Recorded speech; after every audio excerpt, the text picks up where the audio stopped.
주시겠습니다.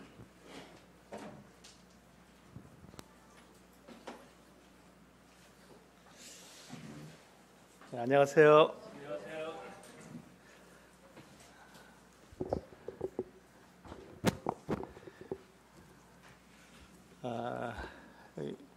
성경 인물에 대해서 우리가 함께 교제하게 되겠는데요. 일반적으로 이게 우리가 성경 인물을 우리가 연구하게 되면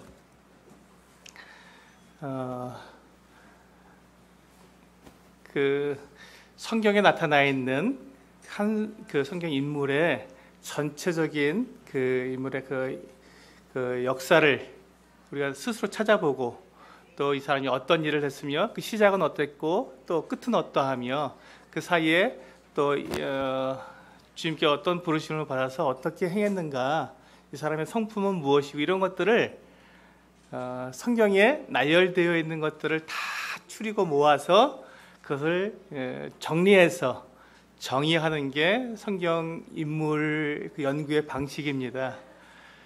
그런데 오늘부터 오늘하고 또 다음번 두 번 저와 함께 연구하게 될 예수 그리스도에 대한 부분은 그 연구 방식이 반대입니다.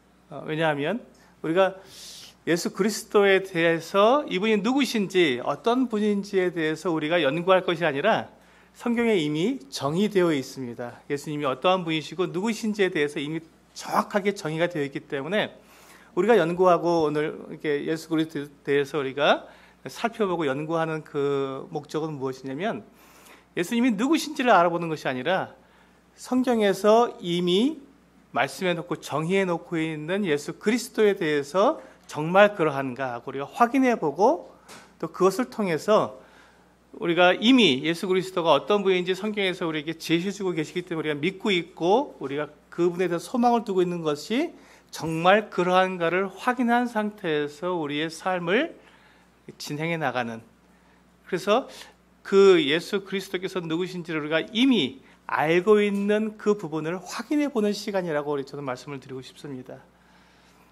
여러분들께서 지금까지 이제 여러 번 이 인물 연구를 같이 해오셨을 텐데 반대로 해오셨을 거예요. 그래서 그분이 이 인물이 어떠한 인물인지를 우리가 정의 내리면서 그분이 행한 한 인물이 행한 이와 같은 일들을 우리가 고찰하고 연구하면서 이분이 이와 같은 삶을 살았으면 나도 그와 같은 삶을 살 수 있겠구나 하는 어떤 소망을 가지게 되는 그 같은 시간들이었으면 이었겠지만, 이제 오늘 저와 함께 나눌 이 예수 그리스도에 대한 연구는 그 반대로 예수님이 누구신지에 대한 정의 내려진 것을 확인하는, 그래서 더욱 우리의 믿음이 견고하고 굳건하게 되는 그 같은 시간이 되었으면 좋겠습니다.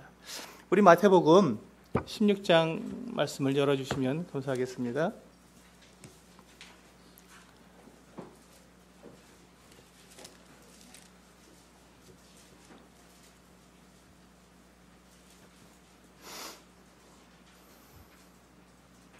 마태복음 16장 16절입니다. 마태복음 16장 16절은 예수님이 누구신지에 대해서 성경에서 가장 정확하게 정의를 하고 있는 이 같은 부분이기 때문에 우리가 이 부분은 우리가 같이 한번 읽어보시고 그 다음에 시작하도록 하겠습니다. 마태복음 16장 16절 같이 읽겠습니다. 시작. 시몬 베드로가 대답하여 이르되 주는 그리스도시요 살아계신 하나님의 아들이시니이다. 그렇습니다. 성경에서 분명히 우리에게 말씀해주고 있는 이 부분, 주는 그리스도시요 살아계신 하나님의 아들이시니이다 하는 이 분명한 예수 그리스도에 대한 정의, 이분이 누구신지에 대한 정확한 가르침에 대해서 우리가 이제 이 시간에 이와 같은 것들이 정말 이것이 사실인가, 이것을 확인해 보는 시간으로 가겠습니다. 그럼 여기서 지금 나타나고 있는 예수 그리스도가 어떠한 분인지에 대해서 두 가지로 말씀하고 있습니다. 첫째, 주는 그리스도시라는 말씀입니다. 예수님은 그리스도이십니다. 이 그리스도라는 말씀은 메시아, 구원자, 라는 뜻이죠. 그래서 예수님이 과연 구원자로서 이 세상에 오신 분이신가? 예수님은 우리를 구원하실 구원자가 맞으신가 하는 것들을 우리가 이 시간 살펴보게 될 것입니다. 두 번째, 주는 그리스도시요 살아계신 하나님의 아들이시니이다 했습니다. 그래서 예수님은 하나님의 아들이신가 하는 이 부분. 그러니까 우리가 지금 오늘 이 6시간 강의와 또 다음번 6시간 강의를 통해서 여러분들이 확인해야 될 것은 이 두 가지입니다. 예수님은 과연 메시아가 맞는가, 구원자가 맞는가, 그리고 예수님은 과연 하나님의 아들이 맞으신가 하는 이와 같은 부분입니다. 일반적으로 많은 분들이 예수님이 구원자라는 것에 대해서는 큰 이견이 없습니다. 왜냐하면 예수님께서 그것은 몸으로 행하신 것이고 십자가에서 죽으신, 대속하신 이와 같은 부분들에 대해서는 너무 정확하게 나와 있기 때문에 많은 분들이, 학자들 사이에서도 예수께서 메시아다, 구원자다 하는 부분에 대해서는 크게 이견이 없습니다. 그런데 그 두 번째, 하나님의 아들이다 하는 부분에 대해서는 상당히 많은 그런 이견들이 있습니다. 여러분 좀 생소하실 수도 있겠지만 이 시간은 제가 말씀을 전하는 시간이 아니라 이게 세미나 시간이기 때문에 이러한 부분들까지 제가 이제 오픈해서 여러분들과 함께 교제할 것 같은 내용이라고 제가 생각이 됩니다.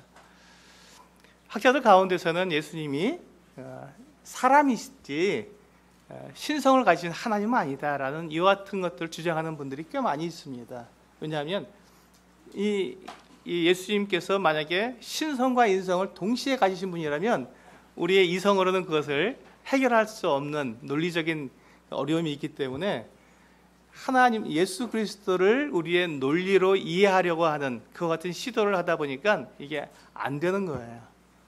그러니까 우리가 이해할 수 없는 그 부분을 이해하려 하지 않고 그 한 부분을 잘라낸 것이죠. 신성을 잘라내고 인성만, 성경에 기록되어 있는 예수 그리스도의 그 인간됨, 그래서 역사적 예수라고 하는 그런 이름으로 많은 분들이 예수님의 이 땅에서 살아계신 성육신하신 사람 되신 예수님에 대해서는 분명하게 그들이 이야기하고 믿고 있지만 그분이 하나님의 아들이다라는 부분에 대해서는 많은 분들이 또 믿지 않는 분들도 있습니다. 근데 성경은 과연 우리에게 무엇을 가르쳐주고 있는가? 그분이 정말 하나님의 아들이심을 우리들에게 가르쳐주고 있는가? 만약 그런 분들하고 여러분들이 만났다면 그런 분들에게도 당연하게 예수님이 하나님의 아들이신 것을 나는 어떻게 증거할 수 있겠는가 하는 부분들에 대해서 우리가 이 시간 이 예수님에 대한 성경 인물을, 예수님 편에 대해서 연구하심으로써 그 부분에 대한 분명 확신을 갖고 우리가 살아갈 뿐만 아니라 또 전할 수 있는 그 같은 시간이 되었으면 좋겠습니다. 우리가 이와 같이 예수 그리스도께서 하나님의 아들 되심을 믿는 것이 왜 중요하냐면요, 우리 요한일서 5장을 열어서 한번 보시겠습니다.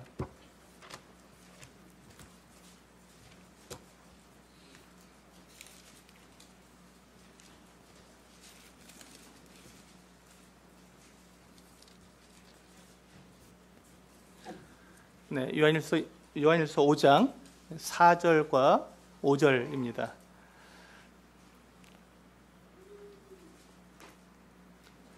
요한일서 5장 4절과 5절 우리 한 목소리로 같이 읽겠습니다. 시작.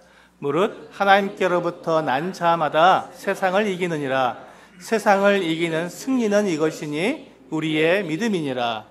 예수께서 하나님의 아들이심을 믿는 자가 아니면 세상을 이기는 자가 누구냐. 그렇죠? 여기 보시면 세상을 이기는 그 같은 승리는 믿음에 있습니다. 근데 그 믿음의 내용이 뭐냐면 예수 그리스도께서 하나님의 아들이시라는 것이죠.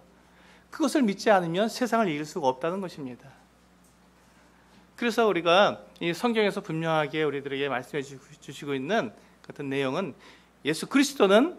예수님은 하나님의 그리스도시고 하나님의 아들이시다 하는 이 두 가지 분명한 사실을 우리에게 말씀해 주고 있기 때문에 오늘 저는 여러분들과 함께 바로 예수님의 그 두 성품에 대해서 말씀을 드리도록 하겠습니다.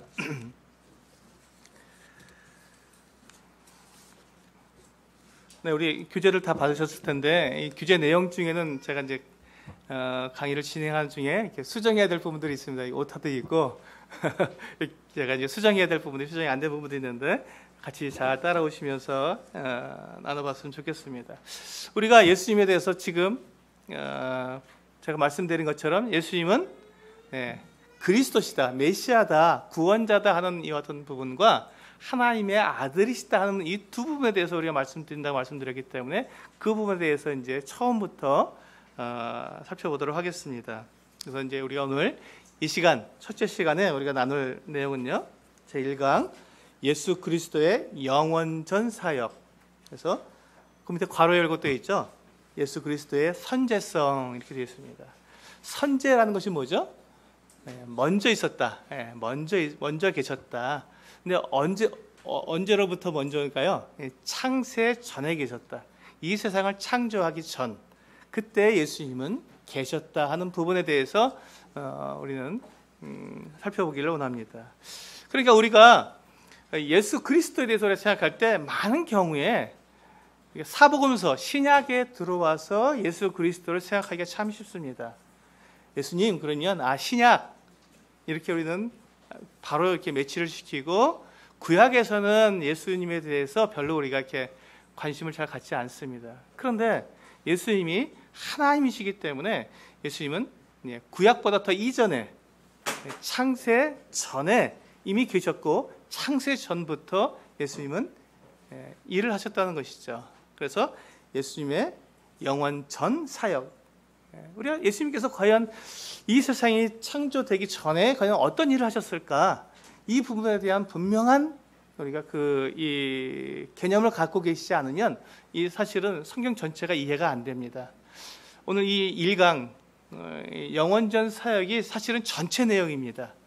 제가 말씀드릴 12강 전체 내용이 1강에 다 들어 있습니다. 그래서 1강 내용을 갖다가 다 풀어가는 거예요, 사실은요. 나머지 11강의에서 예수님께서 이 영원 전에 어떤 일을 하셨는가가 사실은 전체 내용입니다. 왜냐하면 하나님께서 계획을 하시는 거거든요. 하나님께서 어떤 뜻을 두셨고 어떤 일을 하시겠다고 계획을 하셨으면 그 일은 어떻게 됩니까? 반드시 이루어지죠. 그러니까 하나님께서 그 계획을 하시고 뜻을 세우신 그것을 어떻게 이루었느냐가 구약성경과 신약성경에 하나하나 차례대로 이루어져 가는 그 같은 내용들입니다. 그러니까 이 영원 전에 하나님께서 무엇을 계획하셨는가, 그리고 예수님께서 그때 어떻게 일을 하셨는가를 알면 이제 구약성경에서 예수님께서 어떤 일을 하실 것이고 또 신약성경에서 그것을 어떻게 이루실 것인지에 대해서 우리가 분명하게 알 수 있게 되는 것이죠. 그래서 1강 예수님의 영원전 사역은 대단히 중요한 내용입니다. 예수님께서 그리스도의 선제성, 예수님께서 먼저 계셨다, 창세 전부터 계셨다고 하는 이와 같은 내용은 우리들에게 대단히 중요한 내용인데, 성경에서 특히 요한복음에서 그 부분에 대해서 잘 말씀해주고 있습니다. 우리 요한복음의 4구절에 있어서 이와 같은 그리스도의 선제성, 예수님께서 먼저 창세 전에 계셨다는 것들을 다루고 있는데요. 1장 1절을 보시면 태초에 말씀이 계시니라, 이 말씀이 하나님과 함께 계셨으니 이 말씀은 곧 하나님이시니라. 제가 이제 중요한 부분은 함께 성경을 찾겠지만 함께 찾지 않을 수도 있습니다. 그럼 여러분들 빨리 찾으시면 됩니다. 시간이 없기 때문에 제가 성경을 찾자고 하지는 않고요. 찾으면서 가는 것도 있겠지만 찾지 않고 그냥 말씀을 드릴 텐데, 그런 부분들은 여러분께서 성경을 빨리 찾아보시면 확인해 보시면 좋겠습니다. 여기 보시면 태초에 말씀이 계시니라 하고, 근데 이 말씀이 하나님과 함께 계셨다. 아직 세상을 창조하기 전이죠. 창조하기 전에, 창세 전에 이미 이 그리스도께서 하나님과 함께 계셨다라고 우리에게 말씀해 주고 있습니다. 6장 62절에 보시면, 그러면 너희는 인자가 이전에 있던 곳으로 올라가는 것을 본다면 어떻게 하겠느냐 하고, 지금 이 땅에 계신 예수님께서 이 땅에 오시기 전에 내가 이전에 있었던 곳으로 올라간다고 말씀하셨습니다. 그러므로 예수님께서는 이 땅에 계시기 전에 이미 하늘에 계셨던 것을 말씀하시고 있는 것이죠. 이 땅에 오시기 전에 하늘에 계셨던 이 예수 그리스도, 그분의 선제성을 말씀해주고 있습니다. 그다음에 8장 52절부터 58절까지 그 예수님께서 아브라함 이전에 계셨다고 하는 이 내용을 말씀해주고 계신데요. 유대인들이 이르되 지금 내가 귀신 들린 줄을 아노라. 아브라함과 선지자들도 죽었거늘 내 말은 사람이 내 말을 지키면 영원히 죽음을 맛보지 아니하리라 하니 너는 이미 죽은 우리 조상 아브라함보다 크냐? 또 선지자들도 죽었거늘 너는 너를 누구라 하느냐? 54절에서 예수께서 대답하시되 내가 내게 영광을 돌리면 내 영광이 아무것도 아니거니와 내게 영광을 돌리시는 이는 내 아버지시니 곧 너희가 너희 하나님이라 칭하는 그이시라. 너희는 그를 알지 못하되 나는 아노니 만일 내가 알지 못한다 하면 나도 너희같이 거짓말쟁이가 되리라. 나는 그를 알고 또 그의 말씀을 지키노라. 56절입니다. 너희 조상 아브라함은 나의 때 볼 것을 즐거워하다가 보고 기뻐하였노라. 유대인들이 이르되 내가 아직 50세도 못 되었는데 아브라함을 보았느냐? 예수께서 이르시되 진실로 진실로 너희에게 이르노니 아브라함이 나기 전부터 내가 있느니라. 있었다가 아니고요, 있느니라. 그때부터 지금까지 계속 존재하고 계시다는 것입니다. 아브라함이 나기 전부터, 창세 전부터 예수님은 존재해 계신 분이십니다. 우리가 이것을 생각할 때 예수님에 대해서 우리가 오해하지 말아야 할 것은 신약에 나타난 예수 그리스도, 물론 이제 우리가 복음서에서 분명하게 예수 그리스도께서 이제 이 땅에 성육신하셔서 오셨기 때문에 예수 그리스도 하면 신약을 우리가 떠올리기 쉽지만 그러나 예수 그리스도는 하나님이시기 때문에 영원 전부터 계셨다. 영원 전부터 존재해 계시고 한 번도 그분이 계시지 않은 적이 없다. 이 땅에 오셨을 때에도 그분은 여전히 하나님이셨다 하는 이 부분에 대해서 우리가 반드시 기억하고 있어야 한다는 것입니다. 그리고 마지막에 17장 5절이죠. 17장 5절에 보시면 주님께서 아버지께 기도하시는 이와 같은 기도의 내용입니다. 아버지여, 창세 전에 내가 아버지와 함께 가졌던 영화로서 지금도 아버지와 함께 나를 영화롭게 하옵소서. 여기서 보시면 아버지여, 창세 전에 주님이 아버지와 함께 가졌던, 이렇게 되어 있는데 여기서 가졌던이라는 말, 함께 가졌던이라는 이 단어가 원어적으로는요 그냥 계속 누리고 있었다, 여기 보시면 그렇게 되어 있죠. 아버지와 동등한 영광을 항상 누리고 계셨다라는 이 동사로서는 미완료 과거다, 이렇게 되어 있습니다. 아직 끝나지 않은, 계속 지금 이어지고 있는 그와 같은 동사의 시제를 나타내고 있다라고 말씀하고 있습니다. 아무튼 이 모든 이 네 구절을 통해서 예수님은 이미 창세 전부터 계셨고 지금까지 한 번도 그분이 계시지 않은 적이 없고 계속해서 계셔 오셨다는 것입니다.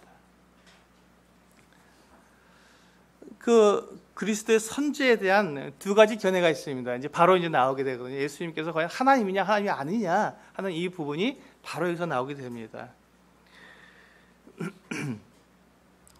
성경 신학자들은 그리스도의 선지에 대해서 두 가지로 분류될 수 있는데, 하나는 역사적인 선지를 궁극적으로 인정하는 해석과 다른 하나는 소위 이념적으로만 선지했음을 인정하는 해석, 즉 선지는 하나님의 마음속에만 있었고 삼위 가운데 구분된 위격으로는 실제 하는 것은 아니었다는 것이다.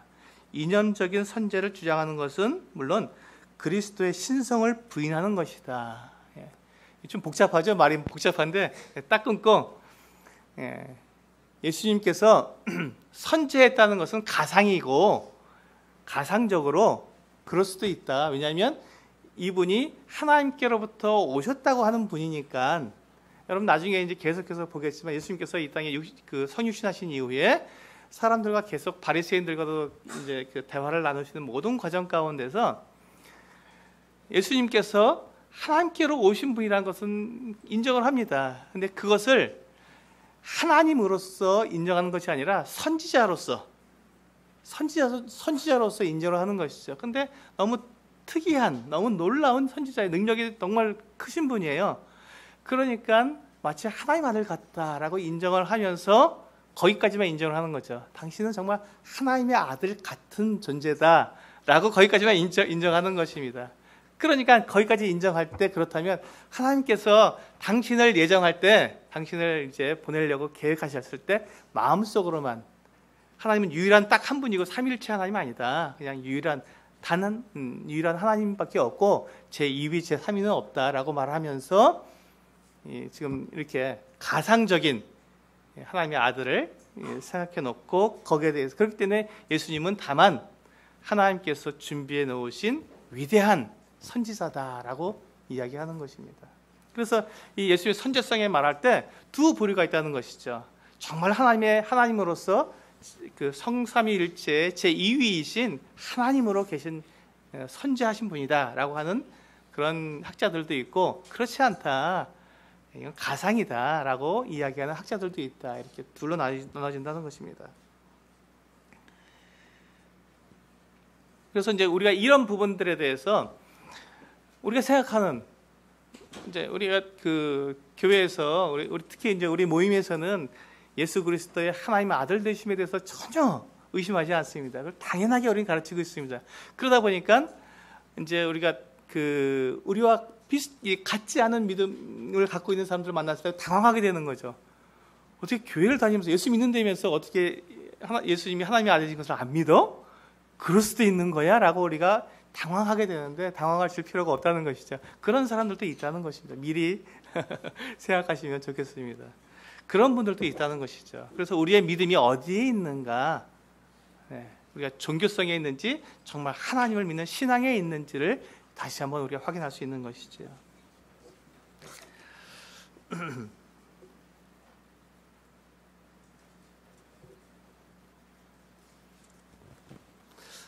네, 그래서 우리가 이제 이 예수 그리스도의 이 선제성에 대해서 얘기할 때는 신성, 예수님이 정말 하나님의 아들이시냐, 이 부분을 우리가 다루지 않을 수가 없습니다. 그래서 삼위일체를 우리가 말하지 않을 수가 없죠. 그럼 삼위일체를 이야기할 때 많은 분들이 삼위일체에 대해서 우리가 믿고 있고 또 삼위일체를 설명하고 있지만, 이 삼위일체만큼 어려운 이 논리는 없습니다. 삼위일체는 정말 설명할 수가 없어요. 왜냐하면 삼위일체는 이 땅에 존재하는 그 어떠한 것도 삼위일체를 나타낼 수 있는 것이 단 하나도 없습니다.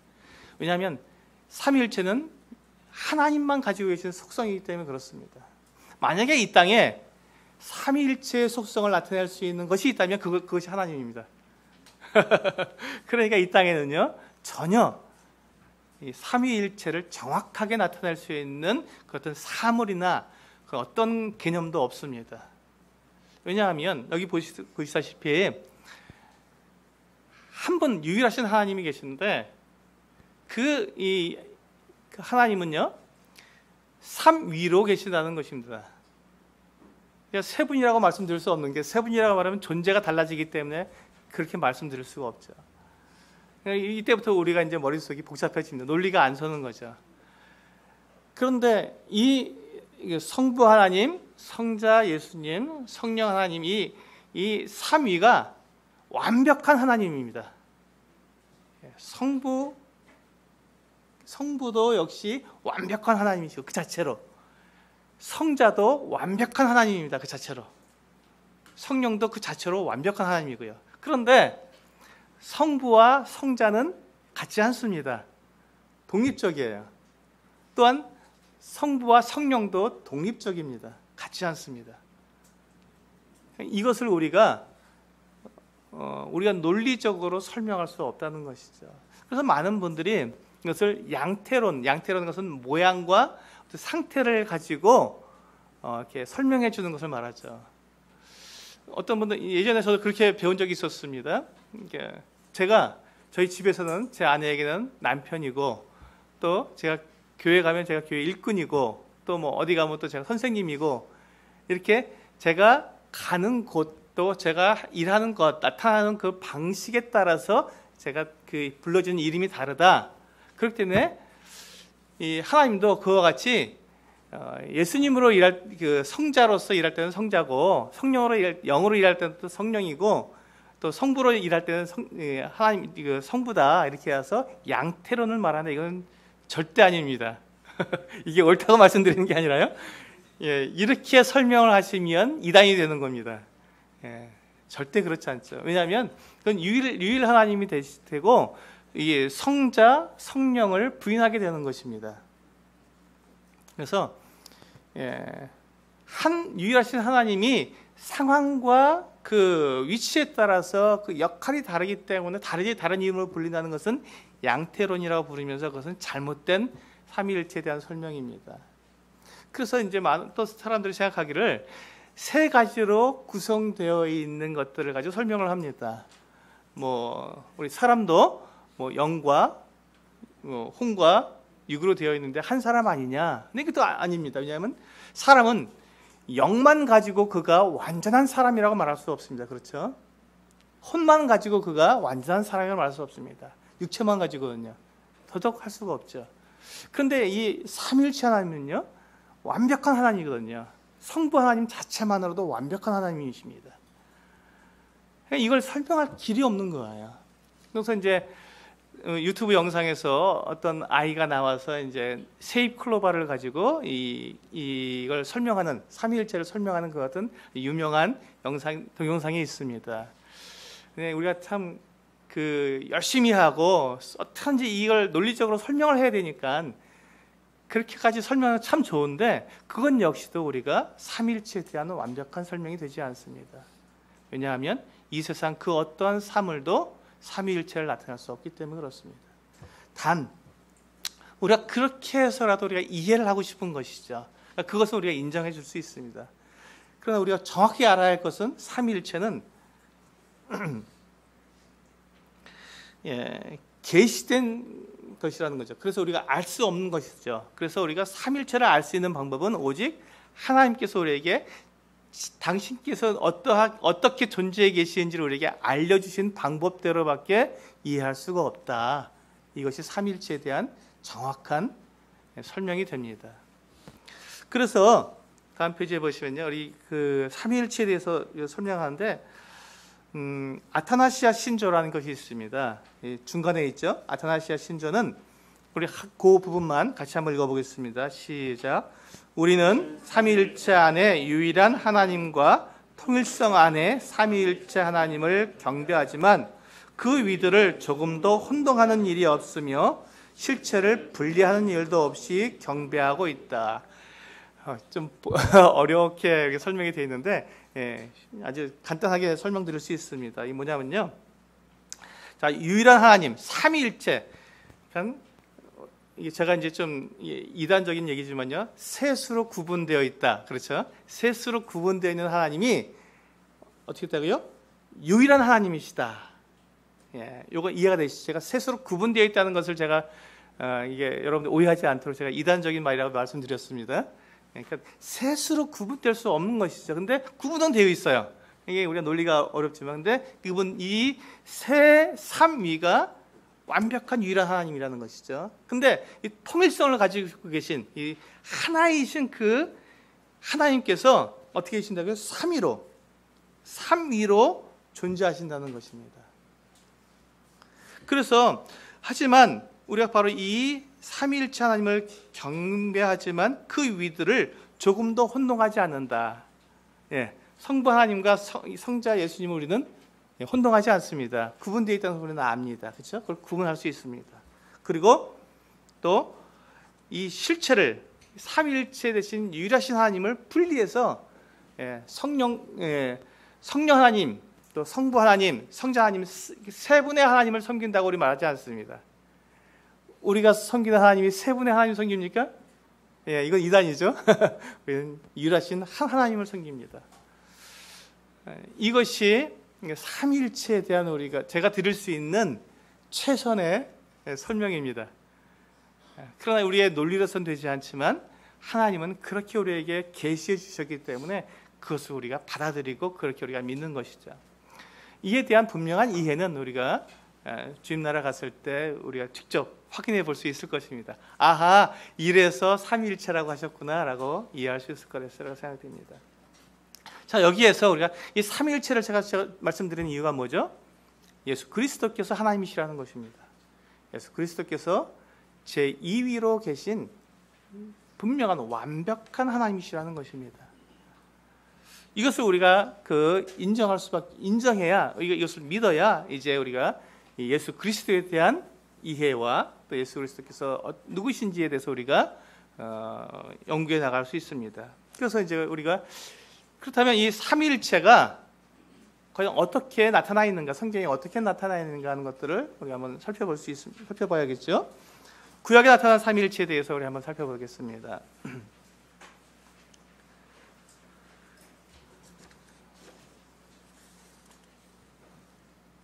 네, 구약 성경에 이 삼위일체에 대해서 말씀하고 있는데요.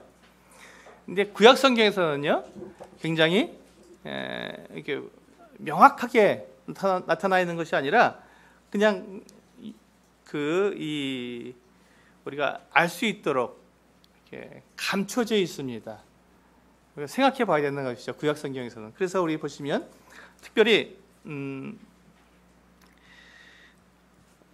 창세기에 나타나는 하나님의 이름은 복수 형태이지만 그 동사는 단수로 되어 있는 사실은 주목할 만한 예다라고 되어 있습니다. 창세기 1장 1절을 우리가 히브리어로 읽어보시면 이와 같이 읽을 수 있습니다. 베르시트 바라 엘로힘 앳 하샤마임 와엣 하에레치, 이렇게 읽을 수 있습니다. 제가 그냥 한글로 써놓은 겁니다. 예. 저도 히브리어 읽을 수 있는데요. 그래도 실수하지 않으려고 한글로 썼습니다. 여기 보시면 베르시트라는 말은 태초에 처음에라는 말입니다. 부사죠. 시간을 나타내는 부사고요. 그 다음에 바라라고 하는 말이 있는데 이게 동사입니다. 근데 이 바라라는 말은요, 동사인데 이게 창조하다라는 뜻을 가진 칼이라는 동사랍니다. 뭐 히브리어를 배우신 분들은 알겠지만 이게 저도 잘 모르겠습니다. 칼 동사로서 완료형 3인칭 남성 단수의 기본 형태다. 그러니까 3인칭 남성 단수라는 것이죠. 그런데 제가 방금 읽어드린 것처럼 베레시트 바라, 그 다음에 나오는 엘로힘이라는 말이 있는데요. 엘로힘이 하나님이라는 말입니다. 근데 이 하나님이라고 하는 이 엘로힘은요, 히브리어에서는 맨 뒤에 임으로 끝나게 되면, 명사가 임으로 끝나게 되면 복수 형태입니다. 그러니까 이 지금 엘로힘은 우리가 복수 형태로 되어 있는데 동사는 단수로 쓰고 있어요. 왜 이렇게 했느냐 하는 것을 이제 학자들이 얘기하는 가운데서 이것은 장엄한 복수다, 이렇게 하나님을 나타내기 때문에 감히 단수로 못 쓰고 복수형으로 쓴 거다라고 말을 하는데, 뭐 그렇게도 말할 수 있겠지만 우리는 삼위일체의 그 같은 개념이 여기에 들어있지 않는가 하는 것을 우리가 생각하는 것이죠. 복수 형태로 되어 있는 이 하나님을 단수의 동사로 봤기 때문에 삼위로 계신 삼위이신 하나님께서 한 분, 유일한 한 분으로 일을 하신다는 것을 우리는 여기서 볼 수 있다는 말이 됩니다. 네. 그리고요, 그 다음에 나오는 이제 맨 마지막에 보시면, 맨 밑에 줄에 보시면요, 여호와의 사자는 성육신하기 이전에 로고스를 가리킨다. 근데 몇 번에 이게 여호와의 사자라는 말이 구약 성경에 쭉 나타나는데, 그 중에 학개서 1장 3절은 학개 자신을 하나님의 사자로서, 여호와의 사자로서 자신을 나타내기 때문에 이것만 예외고요. 나머지 여호와의 사자라고 나타나 있는 그 지칭은 바로 그 로고스를 가리킨다. 로고스는 이제 우리가 요한복음 1장에서 이제 그 말씀이다라고 말씀하고 있습니다. 제 2위이신 성자 예수 그리스도를 나타내는 말이 되겠죠. 그래서 우리가 이와 같은 것들을 보게 될 때, 이 구약 성경에서도 우리가 희미하지만 하나님께서 이 삼위로 계시는 것들을 우리가 알 수 있다라고 말할 수 있습니다. 그리고 이제 신약으로 넘어오게 되면 굉장히 분명하게 구분이 됩니다. 신약에 넘어오게 되면요. 네, 신약 성경에서는 이제 구약에서는 삼위일체는 암시적으로 나타나지만 신약에서는 매우 선명하게 나타나고 있다. 그래서 첫 번째, 주님께서 이 침례를 받으실 때 주 예수님 위에 성령이 임하시고 하늘에서 하나님의 음성이 들리죠. 그리고 예수님께서 계시고요. 그래서 삼위일체의 하나님께서 이렇게 함께 존재해 계시는 것들을 우리는 볼 수 있습니다. 두 번째, 주님께서 기도하실 때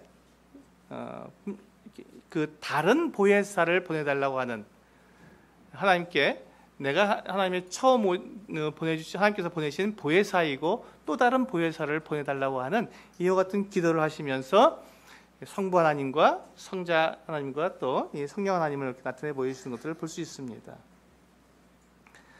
또 세 번째, 그리스도의 명령. 우리가 이제 예수님께서 부활하신 이후에 승천하시기 전에 제자들에게 지상 대명령, 가장 높고 가장 큰 명령을 내려주시는데, 그때 이 모든 민족을 제자로 삼아서 침례를 주라고 이렇게 명령하십니다. 그때 그 침례를 주는 그 이름이 뭐냐면 아버지와 아들과 성령의 이름으로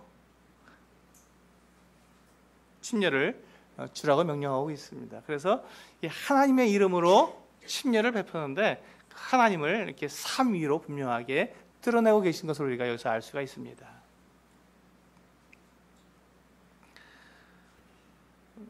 네 번째 보시면요, 주님의 사역에서 우리가 볼 수 있습니다.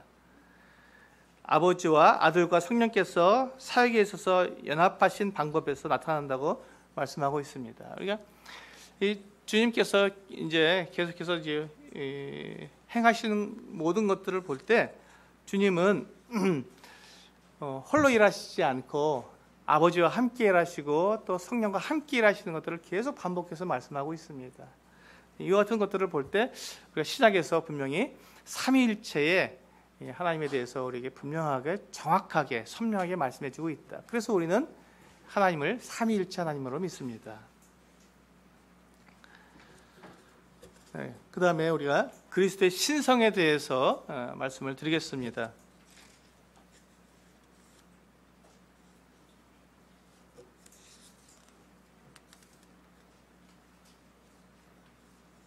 네.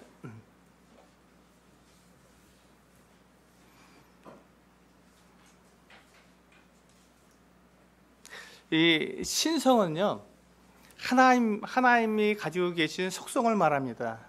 하나님께서 이 사람을 만드실 때 하나님을 닮게 만드셨기 때문에 하나님과 사람이 이게 닮아 있는 같은 속성을 공유하는 것도 있지만 하나님만 가지고 계신 속성이 있습니다. 이제 그것이 지금 5가지를 제가 말씀을 드리는데요.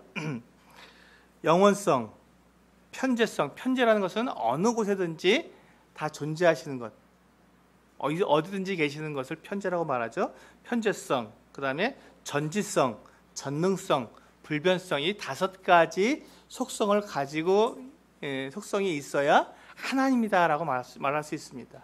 사람과 하나님과의 구분되는 속성을 말하는 것이죠. 사람에게는 영원성이 없죠. 네, 사람은 어느 곳에나 있을 수 없습니다. 우리가 지금 여기 이 기린록 교회에 우리가 와 있으면 여기에만 있는 것이지 여기에 있으면 동시에 다른 곳에서 있을 수 없습니다. 그리고 전지성, 우리는 모든 것을 다 알지 못하죠. 또 전능성, 우리는 모든 것을 행할 수 있는 사람들이 아닙니다. 그리고 불변성, 우리는 계속 변하죠. 늙습니다. 그리고 우리는 또 죽습니다.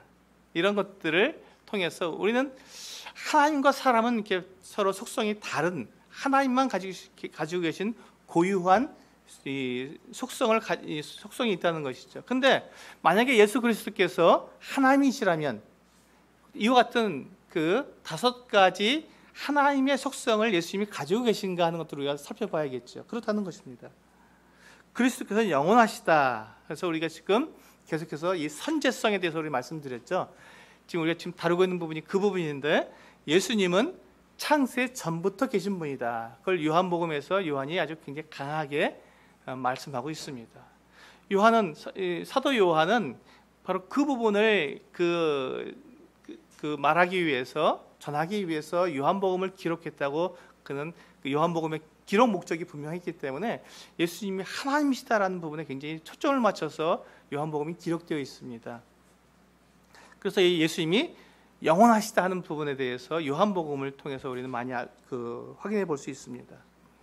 두 번째, 그리스도는 편재하시다, 그러니까 어디든지 계시다 하는 것들을 우리는 어떻게 알 수 있냐면요, 그것도 역시 주님께서는 요한복음에 보시면요, 이 땅에 계시면서도 또 그 하늘에도 계셨다라는 것들을 동시에 말씀하고 있습니다. 예수님은 주님께서 마태복음 28장 20절에 보면, 볼지어다 내가 세상 끝날까지 너희와 항상 함께 있겠다고 약속해 주셨습니다. 근데 그때 주님께서 계신 곳은 어디였죠? 아버지께로 올라가신 상태였습니다. 아버지께로 올라가셔서 하나님 보좌 우편에 앉아 계신 그 상태에서 내가 너희와 함께 영원히 함께 있겠다고 약속해 주셨거든요. 세상 끝날까지 너희와 함께 있겠다고 약속해 주셨습니다. 주님께서는 하나님 보좌 우편에 계시는 동시에 제 아들과도 함께 계신 분이라는 것을 이렇게 편재성으로 우리가 이해할 수 있겠습니다. 그리고 예수님은 모든 것을 다 알고 계신 전지하심을 우리가 볼 수 있습니다. 사람의 마음속에 있는 것들을 예수님은 다 알고 계시고요, 또한 예수님을 누가 팔 것인지도 다 알고 계셨습니다. 그리고 베드로가 낚시를 던져서 물고기를 한 마리를 건져 올릴 텐데 그 입에 돈이 들어있을 것도 예수님은 아셨습니다. 예수님은 다 아신다는 것, 전지하신 모든 걸 다 아시는 분이라는 것으로 인해서 알 수 있겠죠. 그 다음에 우리는 예수님께서 전능하시다. 예수님은 계시록 1장 8절에서 나는 전능한 자라라고 분명히 말씀하고 계시고요, 예수님은 질병을 고치시고 귀신을 내어쫓으시고 또 무리를 걸으시며 또 죽은 사람을 살리시는, 우리가 상상할 수 없는 그와 같은 일들을 직접 행하시는 그 능력을 빌려오신 것이 아니라 직접 그 안에서 그 능력으로, 예수님의 그 능력으로 행하시는 바로 어떤 전능하신 분이다라는 것을 우리는 알 수 있습니다. 여기에서 이제 우리는 네 가지 봤고요. 마지막으로 예수님의 그 신성이 마지막 다섯 번째, 그리스도는 불변하시다라는 것을 우리는 생각할 수 있습니다. 예수님은 불변하신 분이라고 히브리서에서 말씀하고 있죠. 어제나 오늘나 영원토록 동일하시다고 우리에게 말씀하고 있습니다. 그래서 우리가 예수 그리스도께서 과연 이와 같은 신성, 다섯 가지 신성을 그대로 가지고 계신 분이라면 그분은 우리가 분명히 하나님의 아들이시고 하나님이시라는 것을 우리는 고백할 수 있는 것이지요. 자, 여기까지 우리가 이제 예수님께서 하나님이시다, 하나님의 아들이시다 하는 이 신성에 대해서 우리가 살펴봤습니다. 그리고 그렇다면 이제 그분이 정말 하나님의 아들이시고 제2위시라면, 삼위일체 제2위시라면 그분이 영원 전에 그럼 무슨 일을 하셨냐? 여기 보시면요, 첫 번째 1번 그리스도의 창조 사역. 예수님께서는 이 세상을 창조하시는 창조자시라는 것입니다. 요한복음 1장에서 분명히 주님께서 이렇게 말씀하셨죠. 말씀이 창조자시라고 분명히 말씀하고 있습니다. 우리가 이제 그 예수님께서 창조자라는 것을 우리가 생각했을 때, 그러면 두 번째 보시면요, 이 예수님께서 창조자라는 것을 우리가 인정했을 때 무엇이 되냐면, 그 창조하기 전에 계획을 세우셨다는 이 부분이 대단히 중요합니다. 우리는 하나님께서 이 세상을 창조하실 때 즉흥적으로 창조하셨다고 믿지 않습니다. 그렇죠? 하나님께서는 완벽하게 계획하시고 완벽하게 설계하셔서 정확하게 이 세상을 창조하셨습니다. 사람을 만드실 때도 그랬고요. 모든 것들을 다 완벽하게 창조하셨습니다. 많은 사람들이 지금 과학자들이 진화되었다고 말을 합니다. 그것은 뭐냐면 부족한 것이 더 완벽하게 바뀌었다는 말이 됩니다. 그런데 하나님께서 이 세상을 창조하실 때 그렇게 창조하시지 않으시고 완벽하게 창조하셨습니다. 완전하게. 왜냐하면 완전한 계획을 세우셨기 때문에 그렇습니다. 그래서 하나님께서 완전한 세상을 만드셨을 때 하나님께서는 먼저 그것에 대한 계획을 가지고 계셨다는 것이죠.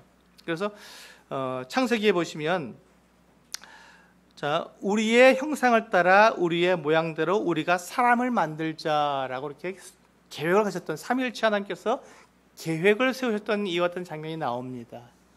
그렇습니다. 이 예수님은 이 세상을 창조하실 계획을 세우시고 우리 사람을 만들 계획을 세우시는 것을 창세 전에 가지셨다는 것입니다. 이 계획을 가지신 분이다. 그렇다면 이 계획을 가지신 분이라면요, 계획은 시작만 계획을 하시는 것이 아닙니다. 우리 사람은 때때로 어떤 시작만 계획할 수 있습니다. 끝을 모르니까, 전지하지 않기 때문에 끝을 모르니까 시작하는 부분에서만 계획을 할 수 있습니다. 그런데 하나님은요, 계획을 하실 때 어디까지 계획하십니까? 예, 마지막까지 계획을 하십니다. 그래서 완전한 계획을 세우신다는 것이죠. 그렇기 때문에 이 계획을 세우실 때 3번에 보시면 인간의 타락을 알고 계셨다는 것입니다. 사람이 범죄할 것을 이미 알고 계셨어요. 이미 알고 계셨기 때문에, 그렇다면 하나님께서 인간의 타락을 알고 계셨다면 그거에 대한 대응책이 있어야 되지 않겠습니까? 그것도 그럼 계획하셨을까요? 예, 물론입니다. 그것을 계획하셨던 것입니다. 사람이 타락할 것도 아셨고 타락하지 않을 수도 있다는 것을 알고 계셨어요. 근데 사람이 타락할 것에 대해서 준비하고 계셨던 것이죠. 근데 그 준비가 무엇입니까? 예수 그리스도, 당신께서 이 죄를 지은 이 사람들, 하나님께로부터 쫓겨나서 멸망당한 이 사람들에 대한 대속물로서 누가 희생제물로 오신다고요? 예, 그 구원자로서 예수 그리스도, 하나님 그 본체께서 직접 그 사람들에 대한 구원자로서 오실 완벽한 계획을 가지고 계셨다는 것입니다. 이것이 영원전에 예수 그리스도께서 우리를 위해서 하신 일입니다.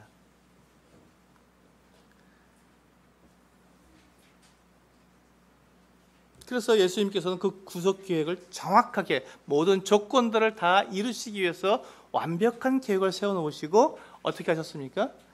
예수님께서 이 땅에 오시는 성육신 하신 그 계획을 다 세우셔서 그것을 수천 년 동안 그것을 하나씩 이루어 오신 것이에요. 그래서 그것을 어떻게 하셨습니까? 계속해서 이 구약시대 선지자들을 통해서 예수 그리스도께서 하나님께 약속하신 그 계획을 하나씩 알려주시고 예언해 주셔서 그것을 이루도록 준비해 오시고 마지막에 때가 참에 그 아들께서 태어나시게 되신 것이죠. 정확하게 그 계획을 이루신 것입니다. 그래서 이 구속사역의 목적은 여기 보시면요, 그 뜻의 비밀을 우리에게 알리신 것이요 그의 기뻐하심을 따라 그리스도 안에서 때가 찬 경륜을 위하여 예정하신 것이니 하늘에 있는 것이나 땅에 있는 것이 다 그리스도 안에서 통일되게 하려 하십니다. 여기 보시면요, 이제 하나님께서 가지고 계신 영원전부터 가지고 계신 그 계획은 무엇이냐면, 사람을 만드신 계획은 무엇이냐면요, 사람들과 함께 지내시는 거예요. 사람들과 함께 지내시기를 원하셔서 사람을 만드셨습니다. 이 세상을 그렇게 해서 만드신 거예요. 그런데 사람들이 하나님을 배반하고 죄를 지음으로 하나님과 멀어졌기 때문에 그것을 다시 회복시키시기로 하는 것이 하나님의 구속사역의 목적입니다. 그래서 구속사역의 결과로서 우리 보시면 요한계시록 21장 3절과 4절 말씀입니다. 내가 들으니 보좌에서 큰 음성이 나서 이르되 보라, 하나님의 장막이 사람들과 함께 있음에 하나님이 그들과 함께 계시리니 그들은 하나님의 백성이 되고 하나님은 친히 그들과 함께 계셔서 모든 눈물을 그 눈에서 닦아주시니 다시는 사망이 없고 애통하는 것이나 곡하는 것이나 아픈 것이 다시 있지 아니하리니 처음 것들이 다 지나갔음이로라. 여기 보시면 마지막 하나님께서 이 모든 이 인간 세상의 모든 경륜을 다 마치시고 마지막 장면이 바로 이 장면입니다. 하나님께서 사람들과 함께 계시는 이 장면, 이 장면이 어디로 가야 된다고요? 예, 창세기 1장으로 넘어가는 겁니다. 그래서 사람을 만드신 그 목적이 하나님이 사람들과 함께 지내시기를 원하셨는데 그 목적을 사람들이 실패를 했고 또 사단이 방해를 했고, 그리고 그 모든 것들을 통해서 하나님께서 결국 하나님의 계획을 완전히 이루신다는 것이죠. 그 사이에 예수 그리스도의 구속사역, 성육신하시는 이 사역이 예수 그리스도의 사역으로서 이 성경에 드러나 있는 것이지요. 이것이 이제 우리가 오늘 예수 그리스도께서 왜 이 땅에 오셔야 했으며 왜 사람이 되셔야 했는지, 그분이 왜 구원자이며 왜 하나님이신지 그것에 대해서 우리가 알아보고 있는 그 같은 내용이 되겠습니다. 네, 읽으신 여기까지 하시고요. 네, 10분 쉬었다가 2교시 시작하도록 하겠습니다. 감사합니다.